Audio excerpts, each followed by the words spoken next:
En este año 2021 no podemos perder de vista algunos de los temas que han quedado en los últimos meses opacados por la pandemia, y uno de los grandes temas en la escena internacional en los últimos años y que desde luego va a seguir dando que hablar es esa guerra tecnológica que vivíamos entre China y Estados Unidos y que sigue latente. Una de las claves del pulso global por el dominio de la tecnología está en el mercado de los semiconductores, y de ello vamos a hablar con el investigador del Real Instituto Elcano, Andrés Ortega. Andrés, gracias por acompañarnos. Un placer. Andrés, estos semiconductores cada vez oímos hablar más de ellos, son cada vez más importantes, vemos movimientos empresariales, detrás de ellos hay también movimientos, ¿no?, de países que quieren dominar este mercado. ¿En qué punto dirías que está la carrera mundial, sobre todo entre Estados Unidos y China, para el control de estos dispositivos, de estos semiconductores? Bueno, los semiconductores en general están en todos lados, desde los teléfonos móviles hasta los coches, hasta todo. Y por ejemplo, ha habido una interrupción en varias fábricas de la fabricación de coches por falta de semiconductores, ¿no? Pero estamos hablando sobre todo de semiconductores muy avanzados, y en eso Estados Unidos lleva la delantera, probablemente con 2 o 3 generaciones, 10 años por delante de China, pero China está reaccionando. ¿Cómo dirías que, bueno, pues que tienen realmente importancia este tipo de dispositivos en lo que es la estrategia de un país? Porque, como decíamos, Estados Unidos todavía le saca a China pues ventaja, ¿no? Años de ventaja, pero Pekín, bueno, pues está poniéndose las pilas, por así decirlo, está financiando mucho este tipo de industrias, tanto nacionales como intentando atraer a otras empresas. Pero ¿por qué es tan clave, como decías, bueno, por qué son tan esenciales este tipo de dispositivos al final para un país en su propio desarrollo nacional?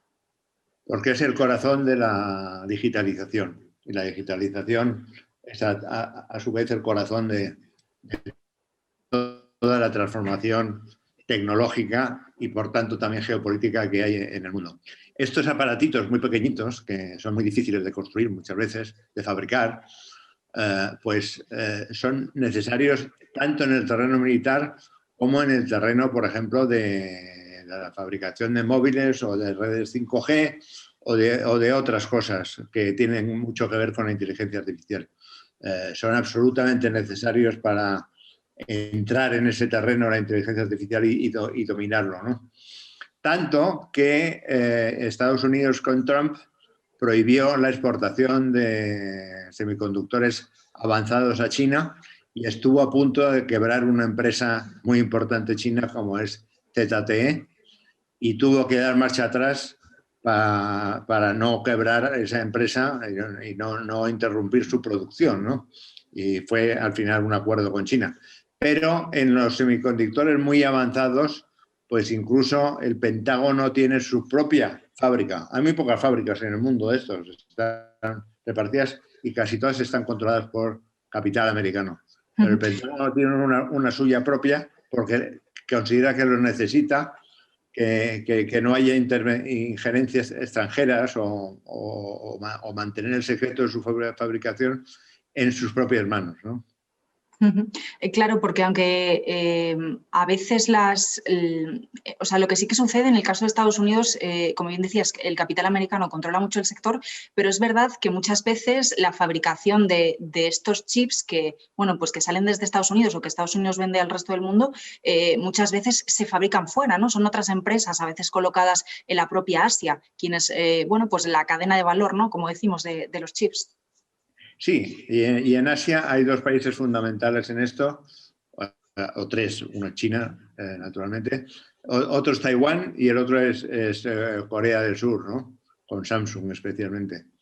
Esto está, pero como digo, mucho es capital y controlado por Estados Unidos, que quiere seguir manteniendo ese lead, esa ventaja comparativa sobre otros países. Y también Europa es importante, pero mucho peor, mucho menos, porque Europa debe representar en torno a un 8% de la producción mundial de estos, ¿no?, de estos semiconductores avanzados.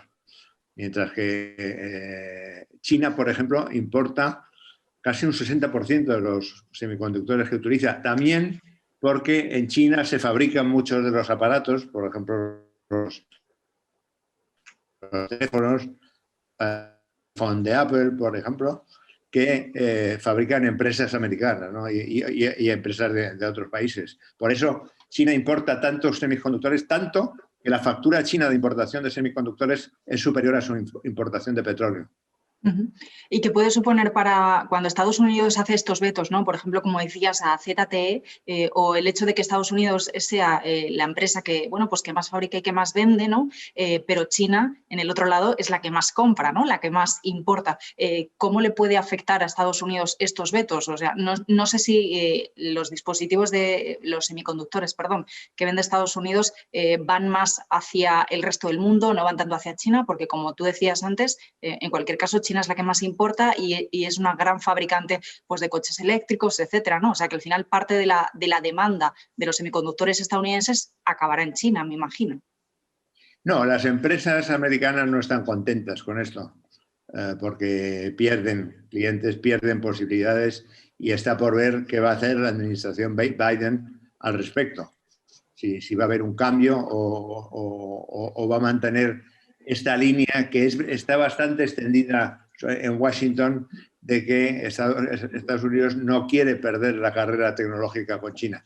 China se ha planteado un plan por el cual para 2030 será autosuficiente en semiconductores, no necesitará importarlos, ¿no? También le ha visto, yo creo, los colmillos al lobo y se ha lanzado en este plan para ser autosuficiente en ello y no tener que depender de importaciones, ¿no?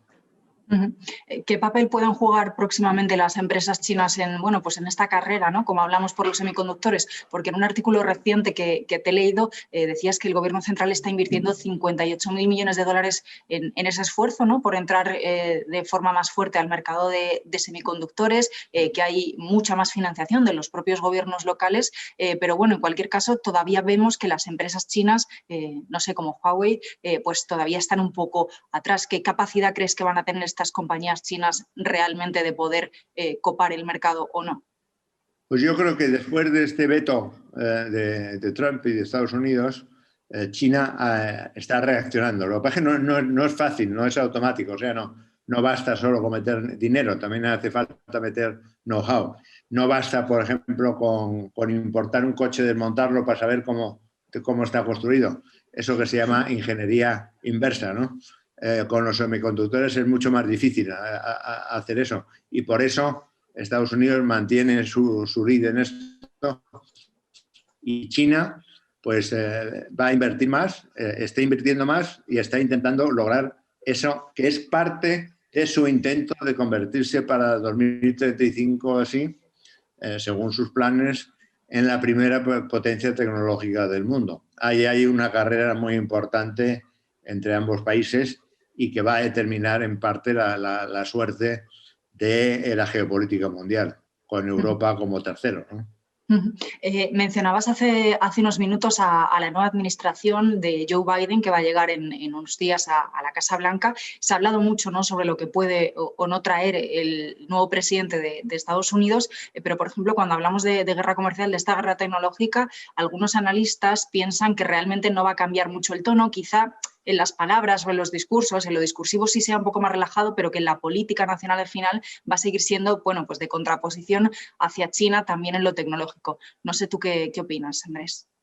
Bueno, en Washington, tanto en la gente que está en el mundo republicano como en el mundo demócrata, yo creo que ha calado esta idea de que Estados Unidos puede perder la carrera tecnológica con China, que es decisiva para saber quién manda en el mundo y quién vive mejor, al final, ¿no? Creo que esto va a seguir, pero probablemente con distintas formas. Yo creo que Trump planteaba un decoupling, lo que se llama un desacoplamiento, el retirarse de las tecnologías chinas. Lo ha hecho, por ejemplo, en 5G, donde por otra parte Estados Unidos no tiene una industria desarrollada, es decir, es una cuestión más de dependencia tecnológica que de defensa de su propia industria. y lo ha hecho en otros sectores también. Yo creo que Estados Unidos va a haber un retorno de varias producciones que están en Asia a Estados Unidos, que no necesariamente van a traer nuevos puestos de trabajo porque mucho está automatizado. Y uno de los lemas que utiliza Biden no es America First como Trump, pero sí Buy American, es decir, que pedir a la gente que compre productos americanos. Y a este respecto también es importante, por ejemplo, que una empresa como Apple, que es una de las primeras empresas del mundo en tamaño, haya desarrollado su propia línea de semiconductores. Sí. Antes los importaba, los utilizaba de otras marcas, sobre todo de Intel, ¿no?